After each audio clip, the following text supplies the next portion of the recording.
அனைவருக்கும் வணக்கம். அருளை தேடி சேனலின் இன்றைய ஆன்மீக பயணத்தில் நாம் வந்திருப்பது கோயம்புத்தூர் மாவட்டம் சூலூர் அருகிலுள்ள கண்ணம்பாளையம்.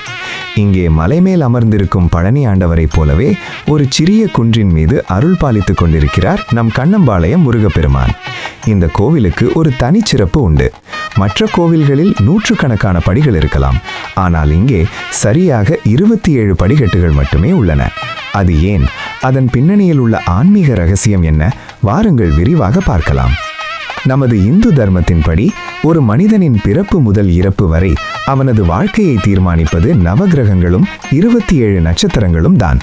அஸ்வினி தொடங்கி ரேவதி வரை உள்ள இந்த 27 நட்சத்திரங்களின் வரிசையில்தான் நாம் ஒவ்வொருவரும் பிறந்திருக்கிறோம். கண்ணம்பாளையம் முருகர் கோவிலில் உள்ள இந்த 27 படிக்கட்டுகளும் அந்த 27 நட்சத்திரங்களை குறிக்கின்றன. நாம் ஒவ்வொரு படியையும் மிதித்து ஏறி செல்லும் போது நம்முடைய ஜாதகத்தில் உள்ள நட்சத்திர தோஷங்கள் ஒவ்வொன்றாக நீங்குவதாக ஐதீகம். என் நட்சத்திரம் எனக்கு சாதகமாக இல்லையே என்று வருந்துபவர்கள் இங்கே வந்து இந்த படிகளில் ஏறி முருகனை தரிசித்தால் அவர்களின் தலையெழுத்தே மாறும் என்பது பக்தர்களின் அசைக்க முடியாத நம்பிக்கை. இந்த 27 படிகளையும் நாம் ஏறி முடித்ததும் முதலில் நம்மை வரவேற்பது நர்த்தன விநாயகர். அவரை வணங்கிவிட்டு உள்ளே சென்றால் கருவறையில் தண்டாயுதபாணியாக பழனிமலையில் இருப்பது போன்றே அழகிய கோலத்தில் காட்சியளிக்கிறார் முருகப்பெருமான். இந்த கோவில் சுமார் 19ஆம் நூற்றாண்டைச் சேர்ந்த பழமையான கோவில்.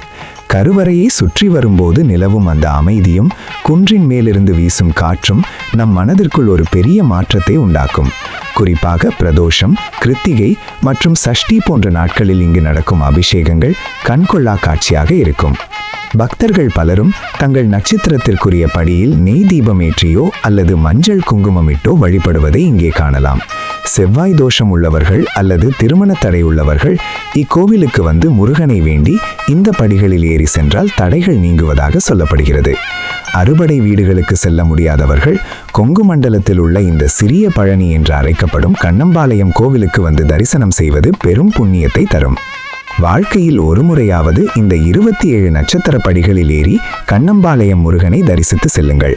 உங்கள் கவலைகள் அனைத்தும் அந்த முருகனின் பாதத்தில் காணாமல் போகும். இதுவரை நாம் அந்த 27 நட்சத்திர படிக்கட்டுகளை பற்றி பார்த்தோம். இப்போது நம் கண்களை கவர்வது இந்த கோவிலின் அழகிய கோபுரங்கள். கோபுர தரிசனம் கோடி புண்ணியம் என்பார்கள். கண்ணம்பாளையம் முருகர் கோவிலின் கோபுரம் அந்த பழனிமலையின் சாயலிலேயே நேர்த்தியாக கட்டப்பட்டுள்ளது.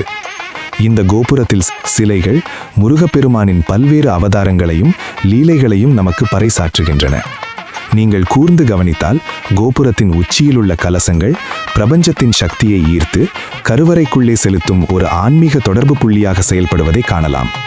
நாம் கோபுரத்தை அண்ணாந்து பார்க்கும்போதே நம்முடைய அகந்தை அழிந்து ஒருவித பணிவு ஏற்படுவதை உணர முடியும்.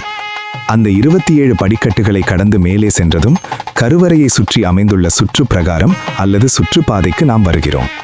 இந்த குன்றின் மேல் அமைந்துள்ள இந்த பாதை மிகவும் விசேஷமானது.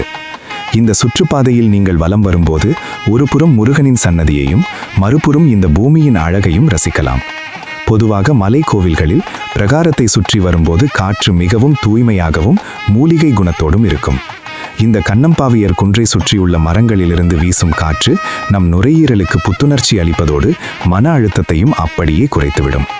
ஒவ்வொரு முறை நீங்கள் சுற்றி வரும்போதும் இறைவனின் அதிர்வுகள், வைப்ரேஷன்ஸ் உங்கள் உடலில் ஊடுருவுவதை உணரலாம். இந்த சுற்றுப்பாதையின் மற்றொரு சிறப்பு அங்கிருந்து தெரியும் இயற்கை காட்சி. மாலையில் சூரியன் மறையும் நேரத்தில் இந்த பிரகாரத்தில் நின்று முருகனை தரிசித்துவிட்டு வெளியே வரும்போது அந்தி சாயும் வானத்தின் வண்ணங்கள் நம் கண்களுக்கு விருந்தாகும். அமைதியாக ஓரிடத்தில் அமர்ந்து தியானம் செய்ய விரும்புவதர்களுக்கு இந்த மேல்தள சுற்றுப்பாதை ஒரு மிகச்சிறந்த இடமாகும். பரபரப்பான உலகத்தில் இருந்து விடுபட்டு இறைவனோடு ஒன்றிணைய அருளை தேடி வரும் பக்தர்களுக்கு இது ஒரு வரப்பிரசாதம். கண்ணம்பாளையம் முருகனை தரிசித்து செல்லுங்கள். உங்கள் கவலைகள் அனைத்தும் அந்த முருகனின் பாதத்தில் காணாமல் போகும். இந்த தகவல் உங்களுக்கு பயனுள்ளதாக இருந்திருக்கும் என்று நம்புகிறேன். இது போன்ற மேலும் பல ஆன்மீக தகவல்களையும் ஆலய ரகசியங்களையும் தெரிந்து கொள்ள தொடர்ந்து இணைந்திருங்கள் நமது அருளை தேடி சேனலுடன். இந்த வீடியோ பிடிச்சிருந்தால் லைக் பண்ணுங்க, உங்க நண்பர்களுக்கும் பகிருங்க, மறக்காம சப்ஸ்கிரைப் பண்ணுங்க. முருகனின் அருள் அனைவருக்கும் கிடைக்கட்டும். நன்றி, வணக்கம்.